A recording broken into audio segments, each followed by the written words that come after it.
Today we're looking at notes N-1, trig functions where r is not equal to 1. So the points we'll be dealing with on today's lesson won't be on the unit circle, so therefore the radius will not equal 1. We may be dealing with situations where the points are on a circle that has a radius that's larger than the unit circle, like radius 3, for example, or we might be talking about points that are on a circle that's radius is smaller than the unit circle, okay? All right, so for today, since the radius will not be 1, we are going to utilize Pythagorean theorem to help us find the radius based on the given ordered pairs that will be given. So like I said, we'll be given points today, so an x and a y. So we'd be given the x and the y values of the point. Say, for example, the point is here and the center of the circle is here, right? Then, of course, if this is the center and this is the point on the circumference of the circle, then this would represent the radius. So we're going to use Pythagorean theorem. Remember, Pythagorean theorem works for right triangles, and that's what we'll be dealing with today. So you've heard Pythagorean theorem as a squared plus b squared equals c squared, where a and b are the legs and c is the hypotenuse. Okay, but in our case, of course, we're going to be dealing with x and y because, again, like I said, you'll be given ordered pairs. And then the hypotenuse will always be the radius of the circle that we're dealing with. So in your case, you'll have x squared plus y squared equals r squared. And of course, to get r by itself, to find the radius of the circle, we will square root both sides. When you square root this r squared, remember that it is absolute value of r. Okay, and then when we remove the absolute value on the r, we get plus or minus over here on this square root. However, r, the radius, is distance, okay? It's a radius of a circle, so r will always be positive. We're not talking about negative radii, all right? So r, the formula for finding r, the radius of our circle, will be the square root of x squared plus y squared. Okay, so let's get started. Find the exact values of the 6 trig functions of the angle. So we're talking all sine, cosine, tangent, cosecant, secant, and cotangent today. All 6 trig functions that we know. Okay, so our ordered pair looks like on number 1 is the ordered pair 4, 3, where this is our theta, obviously, okay, our angle. So what we're first going to do is actually draw the triangle that's created here. So we go right 4 is our x value. We go up 3 is our y value from the center. Of course, this is the center. Okay, and then we don't know what r is yet, right? We don't know what it is, but we are going to utilize Pythagorean theorem to find it. So r is going to equal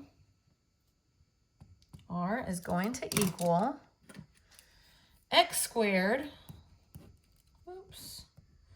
4 squared plus y squared. And we're going to take the square root of that. Remember, here's our formula here. So that's going to be r equals 16 plus 9. 16 plus 9 is 25. So we get lucky in this case because the square root of 25 is simply 5. So r equals 5 in this case. And I should draw that this is a right angle. Okay, and of course this is our theta, our angle. Okay, so therefore, when we find, where am I going to work? Sine of theta, remember, sine is y over r. So y over r, 3 over 5. Okay, and then cosine of theta is x over r. So x over r. 4/5. And then tangent of theta is y over x, 3 over 4. Okay, and then sine goes with cosecant. So reciprocate. And you know what, I'm just going to write these since I have this color in my hand. So cosecant, secant, and then cotangent of theta, equals. So reciprocate 5/3, reciprocate 5/4, and reciprocate 4/3. thirds. So not too bad, right? Okay, so let's try another example. So what if on number 2, let's see how I want to write this. Number 2, you are given, in this case, the ordered pair -4, comma 1. So notice from the center, so on this one, when our ordered pair was 4, 3, from the center of the circle, we went right 4, up 3. Okay, positive direction is to the right, positive direction for our y is up. Here, from the center, since this was -4, we went left, and then 1 was still positive, so up. And then, of course, this is our right angle, this is our theta. So let's find r, okay? So r is going to equal, okay, r is going to equal the square root of x squared plus y squared. Okay, so r equals the square root of 16 plus 1, agreed? So r equals, no fun this time, right? R equals the square root of 17. So r equals, just to keep it consistent with the colors before, the square root of 17. Boo, that's okay, we can handle it. All right, so sine of theta, I'll go ahead and write these: sine, cosine, tangent, and then I'll go ahead and write cosecant, secant, and cotangent. Oops, left off some of my equals. Okay, so sine is y over r. Oh man. So y over r, but then of course you're going to rationalize. So let's multiply by square root of 17 over square root of 17. So then we're going to get square root of 17 over 17. Okay, and then for cosine, we're going to have x, -4, over r, -4 over square root of 17. Okay, and then again, we're going to rationalize. So times square root of 17 over square root of 17. So that's going to equal -4 square root of 17 over 17. Nothing simplifies there. So we're good to go there. And then on tangent, my pen isn't running out. I don't know why it looks so faded. Tangent is y over x, so 1 over -4. You can really just rewrite it -1/4. Okay, and then cosecant is going to be the reciprocal. Instead of reciprocating this, because then we'd have to rationalize, let's reciprocate the original before we rationalize. So if you reciprocate 1 over square root of 17, of course that would just be square root of 17, right? Goodness. Okay, and then same for the secant. So let's reciprocate the original answer before we rationalized. So that would be square root of 17 over -4. So in other words, negative square root of 17 over 4. No need to rationalize. Okay, and then last but not least, reciprocate -1/4, which would just be -4. Not too bad again, right? Hopefully you can see it's not too light colored, hopefully. Okay, so now let's get to our last example of this type. So in this case, I made it even like more simple to begin with. So on this one, you're just given the ordered pair, so you have to draw the triangle. So let's practice. Again, if you have the center of the circle, okay, since you're at the center, you always start at the center. And if our x value is negative, again, negative direction would be going to the left. So that's -4. And then our y value is +10. So we'll go up 10. And then, of course, this is the theta created, and this is our right angle. Okay, so we've got our picture. So now I'm sorry, guys. It will bother me a little, but I need to switch colors because the pink is so faded. Oops, sorry about that if you didn't see that. So for r, we've got the square root of -4 squared plus 10 squared. So r is going to equal the square root of 16 plus 100. So r is going to equal the square root of 116. Okay, so I don't know about you, but I don't know the answer to that. So I'm going to start my factor tree. So 2 times, I know 2 because this is even, right? And then I think about 110, and half of 110 is 55. And then half of 6 is 3, so 55 plus 3 is 58. And then again, you can drag the 2 down here, but 58 is even again, so at least divide by 2. And then 25, 50, half of 50 is 25. And then half of 8 is 4, so 25 plus 4 is 29. So, and 29 is prime, so we can't go any further. So we do have a pair of 2's, so therefore r is going to equal 2 square root of 29. Not pretty, but we don't really have a choice here. That's what we've got to work with. 2 square root of 29. Okay, so then sine of theta, cosine of theta, tangent of theta, and then cosecant of theta. We won't need much room for these. Oops, I'm tearing stuff here.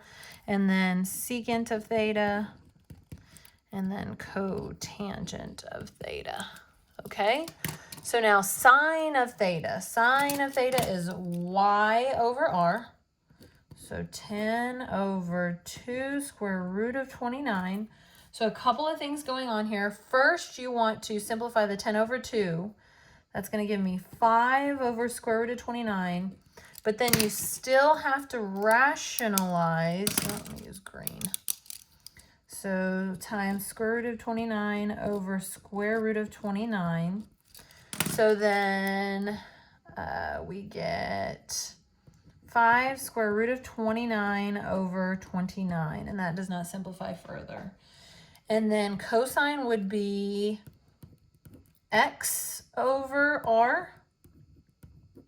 Okay, my radius is here, x over r. So, of course, I can simplify here. So, -2 over square root 29. And then again, of course, I want to rationalize that denominator. So, I get -2 square roots 29 over 29. Nothing simplifies there. And then tangent, thank goodness, is just simply y over x. So y over x. So that's -5/2. Okay, and then reciprocate each of these. So -2/5. Remember, reciprocate this version. If you reciprocate this version, then of course you're going to have to rationalize again, and who wants to do that? So let's make it -29, square root 29, sorry, over 2, and then square root 29 over 5. Okay, so hopefully you're getting the hang of that now. So hopefully you've got it down, working with r not equal to 1. Okay, now we have part 2. Part 2. Well, my pink's not using enough ink, and the black is using too much ink. I don't know what's going on here today, y'all. Which quadrant, just like notes B-1. We did this. Hopefully you remember. Okay, so let's talk about which quadrant. So remember, quadrant 1, quadrant 2, I'm sure you remember at least this part, quadrant 3, quadrant 4, and we've talked about unit circles, so I know you know this, plus, plus, negative, plus, negative, negative, plus, negative. So those are my ordered pairs within each quadrant, what their signs are. Okay, so looking at number 1 in part 2, which quadrant would sine of theta be greater than 0 and cosine of theta be less than 0? Okay, so think about it. Okay, remember sine and cosine are ratios of x, y, r, okay, depending. So sine, you know, is the ratio y over r. So sine of theta is y over r, so y over r has to be greater than 0. Okay, and cosine is x over r has to be less than 0. Y'all, this becomes so easy when you remember that r is the radius of a circle and will never be negative. Okay, so just a side note, r will never be negative. So therefore, if y over r is greater than 0, that means y over r is positive. Okay, and x over r is less than 0, so that means x over r is negative. Well, if y over r has to be positive, okay, and r is never negative, that means r is positive. So the only way this could be positive is if y is also positive, because if y was negative, that'd be a negative over a positive, and that would not be positive. So based on this problem, let me kind of cut this because I'm going to need room for the next problem. Based on this, y over r is positive, y must be positive. So that's this quadrant and this quadrant. Okay, based on this one. Okay, if y over r is positive. So I'm going to use red for this one. And then I'll use blue for this one. So if x over r is negative, remember r can't be negative. So the only way a fraction is negative is if one of the two, either the numerator or denominator, is negative. So if this can't be negative, then x must be negative. So it's either here or here. So remember, our winner is where the colors will make purple, right? They go together. So our answer for this would be quadrant 2. Quadrant 2. All right, let's just try one more of these, and I'm thinking you'll get the hang of it. So cosecant of theta is greater than 0, and tangent of theta is less than 0. Okay, so let's refresh ourselves what the ratios are. So cosecant is the reciprocal of sine. If sine is y over r, then cosecant is r over y. So r over y is greater than 0. In other words, r over y is positive. Okay, and then I will use tangent. Tangent is, I'll use blue over here like I should have done over there. Tangent is y over x, so y over x is less than 0. Okay, in this case, that means y over x is negative. Okay, so let's talk. Let's draw our quadrant here, or coordinate grid with our quadrants. So if r over y is positive, then y must be positive. Okay, so then y has to be positive because r is positive. So if r is positive, y has to be positive because that's the only way a ratio of these two would be positive, okay? So if y was negative, then of course this whole thing would be negative and not positive. So r over y is positive, so therefore y is positive. So y being positive would be here and here, okay? And then on this one, y over x is negative. So let's talk. The only way this fraction could be negative is if one or the other is negative. If they were both negative, then a negative over a negative is a positive. That wouldn't be true. Or if they were both positive, a positive over a positive is also a positive. So it has to be a quadrant where they've got opposite signs. So it's either 2 or 4. So it's 2 or 4. Put them together, and we get quadrant 2 again.